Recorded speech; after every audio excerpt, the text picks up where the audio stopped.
할렐루야. 현장에서 영상으로 예배드리는 우리 성도님들을 주님의 이름으로 축복합니다. 저는 그 두 자녀를 양육하면서 그런 생각을 한번 해보았습니다. 아이들이 달라요. 내 생각하고 다르고 내 성격하고 달라요. 처음에는 아이들을 고칠 수 있을 거라고 생각을 해서 잔소리를 하기 시작했습니다. 화장실에 나올 때는 다른 사람을 위해서 슬리퍼를 가지런히 해놓고 그렇게 해야 돼. 고쳐졌을까요? 그러면서 제가 어느 시점에서는 강도를 좀 높였어요. 내가 강도가 약해서 안 변하는 게 아닌가. 강도를 높였는데 나만 나쁜 아빠가 되더라고요. 그러면서 저를 봤어요. 뭐 다른 사람을 보는 것보다 제가 아직도 옷 정리가 안 될 때가 있고 양말을 가지런하게 펴서 세탁 저기에 놓죠. 그래서 어느 날 그 생각이 들더라고요. 너나 잘해. 저도 참 그러면서 우리 성도들을 보는 거예요. 하나님이 원하시는 모습이 있을 텐데 제가 잔소리한다고 사람이 바뀔까? 권사님 똑바로 하세요. 그러면 저만 나쁜 사람이 될 거예요. 근데 오늘 성경은 우리에게 중요한 사실을 하나 알려주고 계세요. 모든 상황과 여건을 뛰어넘어서 일하시는 하나님. 딱딱한 마음, 도저히 변화될 것 같지 않은 그 마음을 물렁하게 부드럽게 만드시고, 여건이 도저히 이루어질 것 같지 않은 그 여건과 상황 속에서도 주님이 일하시고 역사하신다는 것. 사랑하는 성도 여러분, 믿음은 모든 상황을 긍정적으로 보는 거예요. 왜? 주님이 일하시니까. 우리 남편 변화될 수 있을까요? 내 잔소리로는, 내 언어로는 변화되지 못하지만 하나님이 일하시면 바뀐다는 거예요. 믿음은 어떤 것을 보는 겁니까? 주님이 일하신다는 것을. 오늘 우리 가정 가운데, 우리 직장 가운데, 내 삶 가운데 일하신다는 것을 매 순간순간 고백하는 거예요. 군대에 있을 때 담임 목사님이 60이 넘으셨던 목사님이셨는데 항상 설교하시는 게 있어요. 제일 딱딱한 게 사람 마음이야. 안 박혀. 또 한편으로는 그 말이 맞기도 해요. 사람 마음이 잘 안 바뀌잖아요. 아내가 수없이 잔소리를 해도 안 바뀌고요. 근데 어떻게 바뀝니까? 성령님이 내 안에 들어오셔서 나를 정리하시는 거예요. 하나님이 나를 사랑하신다는 것, 하나님이 일하신다는 것을 내 삶 속에서 깨달으면 내가 달라지게 되고요, 변화되게 되고요, 새롭게 되는 것. 사랑하는 성도 여러분, 매 순간순간 은혜를 사모하실 수 있기를 원합니다. 여러분의 삶을 새롭게 하시는 분은 하나님이세요. 성령님이 여러분 마음 가운데 충만한 은혜를 부어주시고 모든 상황과 여건이 넉넉하지 않을지라도 그 상황과 여건을 바꾸셔서 새롭게 하시고 일하시는 분이 우리 하나님이시라는 거예요. 오늘 빌립보서는 바울이 감옥에 갇혔을 때 쓴 서신입니다. 기쁨이 얼마나 많이 나와 있는지 몰라요. 18번의 기쁨이 나와 있어요. 아마 이 빌립보서를 알지 못하는 사람들이 이 빌립보서를 묵상하면서 느끼는 느낌이 뭘까요?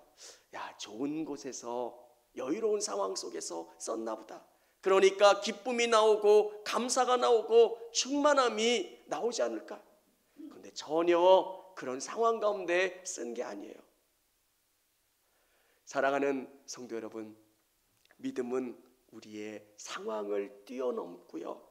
믿음은 우리의 경제적인 여건이나 질병이나 모든 것 가운데 뛰어넘어서 주님이 일하시는 것을 고백하고 그 가운데 하나님의 역사하심을 인정하는 게 믿음이고요. 그 은혜를 경험하는 게 믿음이라는 거예요.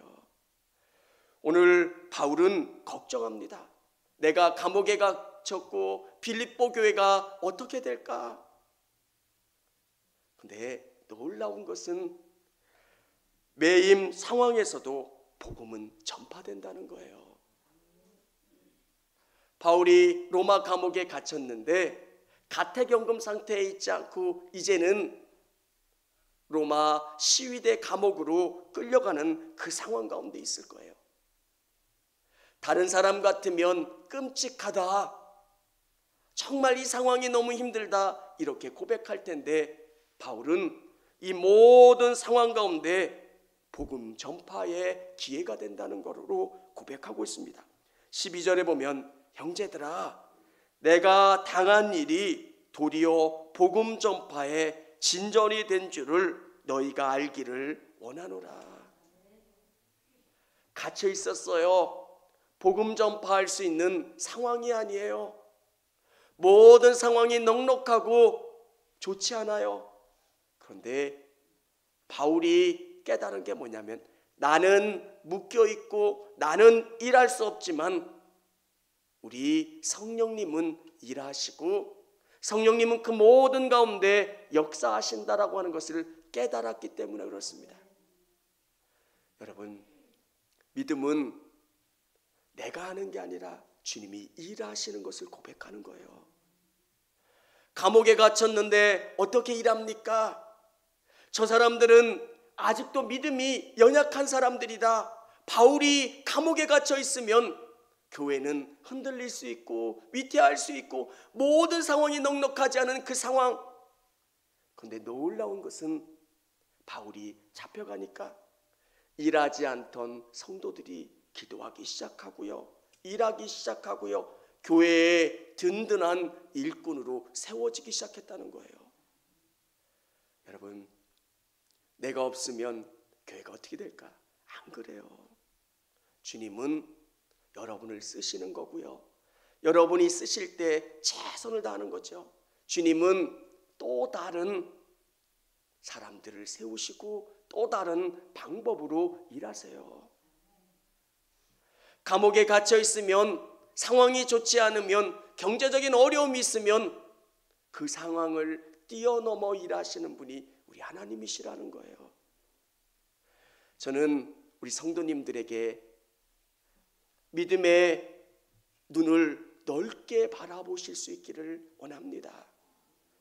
이거 안 되면, 뭐 안 되면, 우리 주님은 일하세요. 바울이 로마 감옥 가운데 갇혔을 때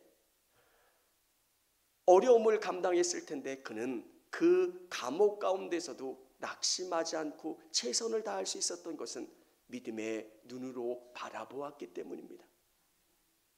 믿음은 우리의 상황이 어떻든 그 상황 속에서 하나님을 보는 거예요. 경제적으로 어렵습니까? 그 속에서도 하나님이 일하신다는 것을 고백하는 거예요. 내가 질병 가운데 있습니까? 그 질병 가운데 있지만 하나님은 내 삶을 붙들고 계시고 내 삶 가운데 일하신다라고 하는 것을 보고 고백하는 거예요. 여러분, 평안할 때는 콧노래가 나오지만 어려움 가운데 있으면 자꾸 우리는 낙심이 되잖아요. 바울은 감옥 가운데 있습니다. 복음이 단절되는 위기 가운데 있습니다. 모든 상황이 넉넉하지 않습니다. 그런데도 그는 믿음으로 고백하고요, 그 감옥 가운데 최선을 다해서 적응하고 인내하고 하나님께 감사하는 내용들이 기록되어 있습니다. 오늘 여러분의 상황 속에서 주님을 온전히 바라보시고 여러분의 상황을 통해서 일하시는 하나님을 만나실 수 있기를 주님의 이름으로 축원합니다. 어떤 상황 속에서도 주님은 일하시는 줄을 믿으시길 바랍니다. 두 번째는 분쟁의 상황에서도 복음은 전파됩니다. 바울이 로마 감옥에 갇히니까 바울 선생님이 안 계시니까 우리가 열심히 교회를 세워나가야 되겠다라고 하는 사람들이 있는가 하면 또 한 부류의 사람들은 어땠냐면 바울이 감옥에 갇혔으니까 우리가 영향력을 확대해야지 라고 생각했던 사람들이 있습니다. 여러분이 바울 선생님이라면 어떤 느낌이 드시겠어요? 화가 나잖아요. 나는 주님을 위해서 최선을 다했는데 오늘 감옥 가운데 갇혀 있는데 저 사람들은 같이 믿는 사람이라고 생각하는 그 사람들은 바울의 고난을 기뻐하면서 복음을 전파하고 자기들의 영향력을 확대해가는 거예요. 근데 바울 선생님은 이것을 불평하는 것보다 더 놀라운 것은 하나님이 일하신다는 것. 결국 전파되는 것은 그리스도니 나는 기뻐하고 기뻐한다 이렇게 이야기하고 있습니다. 여러분 안에 이 믿음이 있기를 주님의 이름으로 축원합니다. 우리 15절, 16절, 17절 우리 3절 우리 같이 한번 읽어보도록 하겠습니다. 우리 스크린에 나와 있습니다. 같이 읽어보겠습니다. 어떤 이들은 투기와 분쟁으로 어떤 이들은 착한 뜻으로 그리스도를 전파하니 이들은 내가 복음을 변증하기 위하여 세우심을 받은 줄 알고 사랑으로 하나 그들은 나의 매일매일 괴로움을 더하게 할 줄로 생각하여 순수하지 못하게 다툼으로 그리스도를 전파하느니라. 아멘. 어떤 사람들은 바울이 매임을 더하기 위해서 순수하지 못한 의도로 그리스도를 전파하고 있습니다. 여러분, 우리의 동기는 순수해야 돼요. 목회를 하면서 또 성도님들을 대하면서 가장 1번이 진정성이에요. 진실한 마음으로 사람들을 최선을 다해서 대하는 거예요. 목회는 기술이라고 할 수도 있지만 1번이 진정성이에요. 그러면 부족함과 연약함은 뒤로 가요.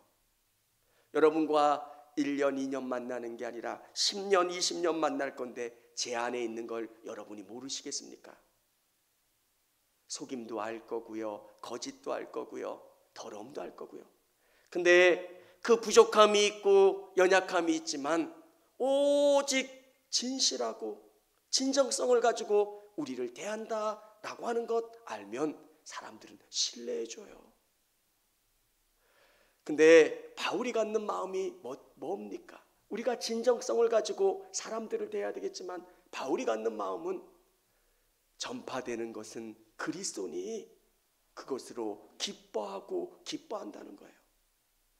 사랑하는 성도 여러분, 여러분의 마음이 더 크게 넓게 바라볼 수 있는 여러분 되시기를 바랍니다.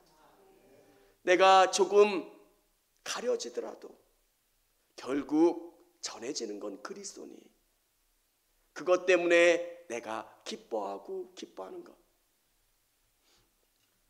제가 농담 삼아 그런 이야기를 해요. 제가 목사 안수를 받고 목사 안수를 받았을 때 아주 이름만 대면 아는 그 서울연회 목사님들 20몇 분을 모시고 갔어요. 여행을 갔는데 싸우셨어요. 거기서 뭐 해가지고 싸웠냐면 그 의자가 한 자리 때문에 그분은 다음 회차를 하시는 거예요. 지금 보면 아무것도 아닌데 제가 어떤 분인지 말씀드리면 여러분 그분이? 근데 여러분 정말 중요한 건 그리스도예요. 여러분의 삶에서 그리스도가 드러나는 것. 내가 어떻게 되든 제가 영광받지 못해도 내 목회 가운데 그리스도가 높아지고 존귀하게 되면 그것으로 만족하는 것.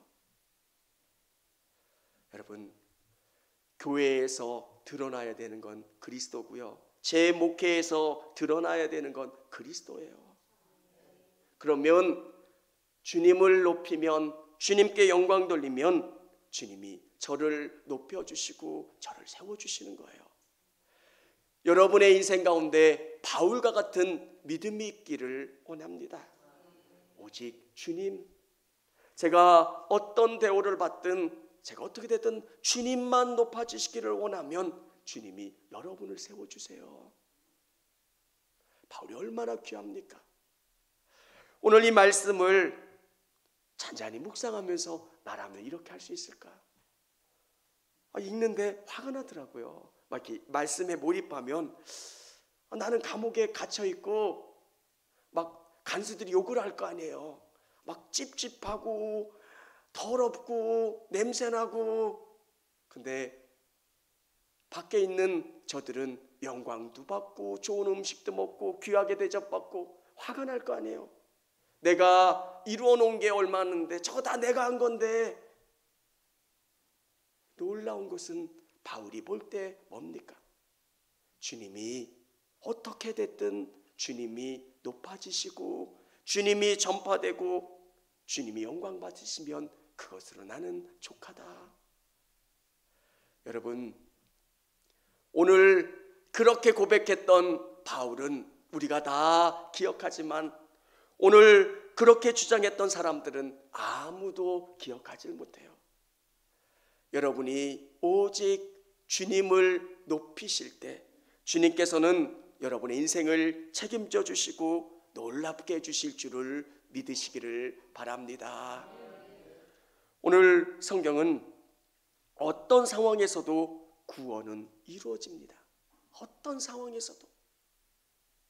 바울이 감옥에 갇혀 있고 복음 전하기에 좋지 못한 상황일지라도 주님은 일하신다는 거예요. 사랑하는 성도 여러분, 우리가 우리의 상황을 보고 무엇인가를 계획하면 안 돼요. 모든 여건 가운데 제가 성전 리모델링 공사를 하면서 우리 다른 교육자들하고 이야기하면서 그런 이야기를 했어요. 돈으로 리모델링 하는 거 아니고 다른 것으로 하는 게 아니라 우리 성도들이 한 마음이 돼서 기도했고 주님이 일하기를 원해서 역사하시기를 원해서 하면 주님이 일하신다는 거예요. 교회가 하나님 앞에 쓰임받기를 원하십니까? 그러면 기도하세요. 그러면 상황과 여건을 바꾸시고 우리의 필요를 채워주시고 역사하시는 하나님이 우리를 도우시고 일하신다는 거예요. 우리 19절 우리 같이 한번 읽어보겠습니다. 이것이 너희의 간구와 예수 그리스도의 성령의 도우심으로 나를 구원에 이르게 할 줄 아는 거로. 감옥에 갇혀 있는 바울이 하는 겁니다. 기도하는 거예요.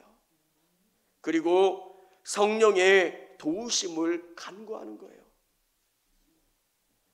여러분, 우리는 열심히 뛰어요. 근데 진짜 해야 되는 건 기도하는 거예요. 기도하면 하나님이 일하세요. 우리 목자 모임을 하고 또 우리 기회견들 모이면 청주교회가 하나님 앞에 쓰임받기를 원한대요. 1번 해야 되는 건 뭘까? 기도하는 거예요. 성령님, 우리 성도들의 마음 가운데 오셔서 그 마음 가운데 하나님이 살아계신 것을 보여주세요. 멀리 계신 하나님, 막연한 하나님, 성경 안에 갇혀있는 하나님이 아니라 떨기나무 가운데 보여주시고 응답해 주신 하나님이 우리 성도님들 한 분 한 분에게 경험되고 느껴지는 현상들이 일어나야 돼요. 하나님은 살아계신 분이십니다. 하나님은 내 인생 가운데 고백되어지고 내 인생 가운데 이끌어주시는 하나님이십니다. 그 경험들이 여러분 안에 있어져야 돼요. 목산만 보고 가면 아무 의미가 없어요.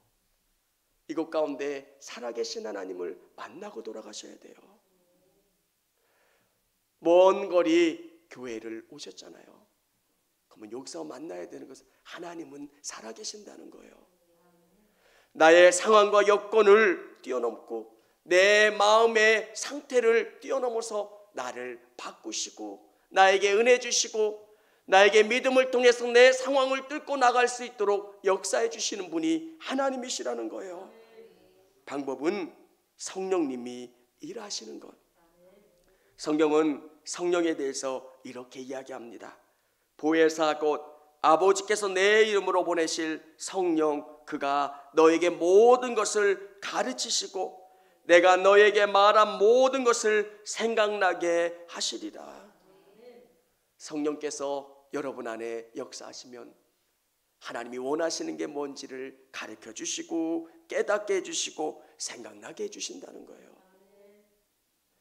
길을 갈 때마다 성령님 도와주세요. 성령님 도와주세요.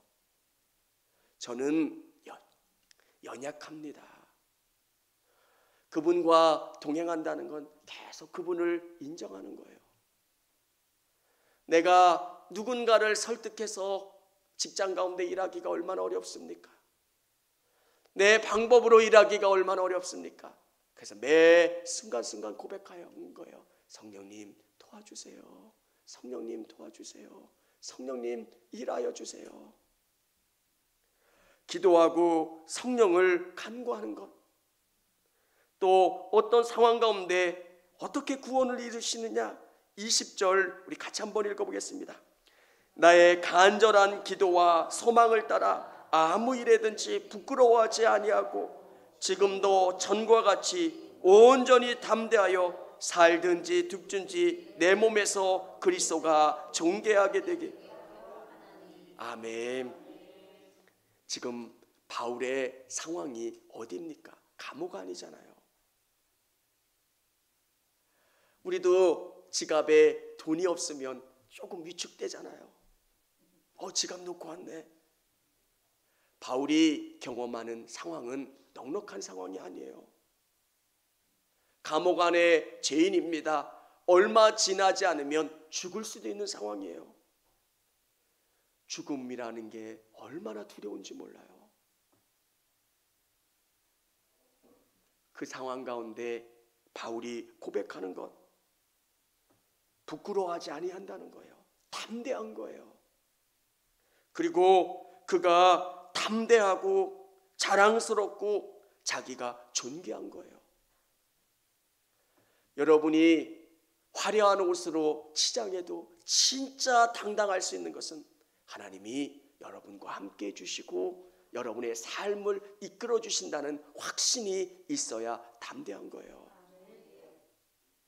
저는 아브라함의 인생을 보면서 얼마나 당당했을까. 바로가 제국을 만들고 제국을 끌어가는 그 바로가 벌벌 떠는 하나님이 나와 함께 해주시는 거잖아요. 바로가 얼마나 기겁을 했겠습니까? 바로야, 네가 아브라함을 건드리면 내가 너 가만 안 놔둬. 벌벌 떠는 거예요. 왕이 아브라함 앞에서 벌벌 떠는 거예요. 그 하나님이 나와 함께 해주시고 내 인생 가운데 이끌어 가신다라고 하는 확신이 있으면 얼마나 기뻐요. 여러분, 신앙은 막연한 게 아니에요. 내 삶을 이끌어 가신 하나님.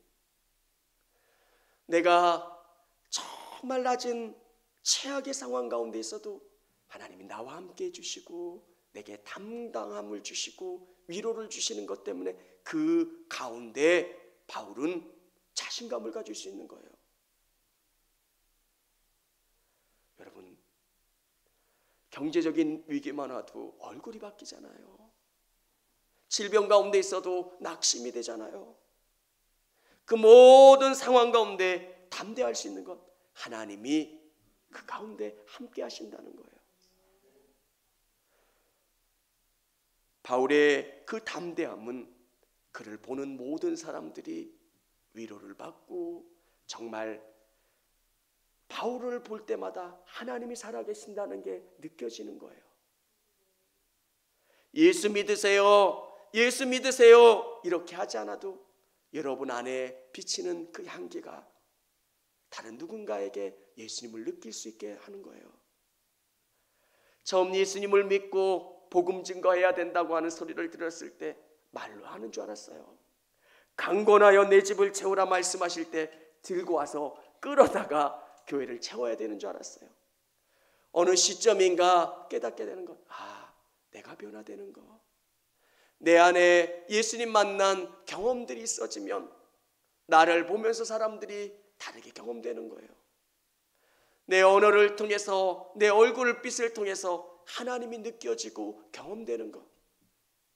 오늘 감옥 같은 힘든 상황에 놓여 있을지라도 밝은 바울의 얼굴처럼 그 기쁨으로 하나님 앞에 나올 수 있는 여러분 되실 수 있기를 원합니다. 바울의 믿음의 놀라운 고백이 21절에 나옵니다. 우리 같이 뜨면, 우리 스크린에 띄면 같이 한번 읽어보도록 하겠습니다. 시작. 이는 내가 사는 것이 그리스도니 죽는 것도 유익함이라. 내 삶의 목적이 그리스도인 거예요. 너무 거창한 거 아니에요. 그냥 주님, 제 삶의 목표가 되길 원합니다. 그러면 주님이 여러분의 삶을 책임져 주세요. 아브라함이 이삭을 하나님 앞에 드렸을 때 이삭을 가져가셨어요? 아니잖아요. 하나님은 여러분에게 무엇인가 요구하실 때 그것을 빼앗기 위함이 아니라 그것을 하나님이 취하셔서 하나님의 아들 이삭이 되게끔 만들어 주시는 거예요. 내 아들 어떻게 할까? 이 독자 아들 건강해야 되는데 누가 해야 하면 어떻게 하나? 두려움과 걱정으로 기르는 게 아니라 하나님이 이삭을 책임져 주시겠다는 거예요. 이제 내 아들이야. 내가 이삭을 책임져 주고 이삭을 보호하고 이삭을 해야 하는 자를 내가 가만두지 않을 거야. 믿음은 실제적인 겁니다. 여러분 안에 그 믿음의 일들이 일어나고 여러분의 삶을 통해서 예수님이 증거될 수 있기를 주님의 이름으로 축원합니다. 청주감리교회 채널의 영상 잘 보셨나요? 저희 교회 예배에 함께 참여하고 설교 및 다양한 영상을 보고 싶으시다면 화면 오른쪽을 눌러 청주감리교회 채널을 구독해 주시기 바랍니다. 주일, 수요일 새벽 예배 라이브 방송과 지난 설교, 그리고 교육부서의 예배 등 다양한 소식에 빠른 알람을 받으실 수 있습니다. 청주감리교회 유튜브 채널 구독과 좋아요 기억해 주세요.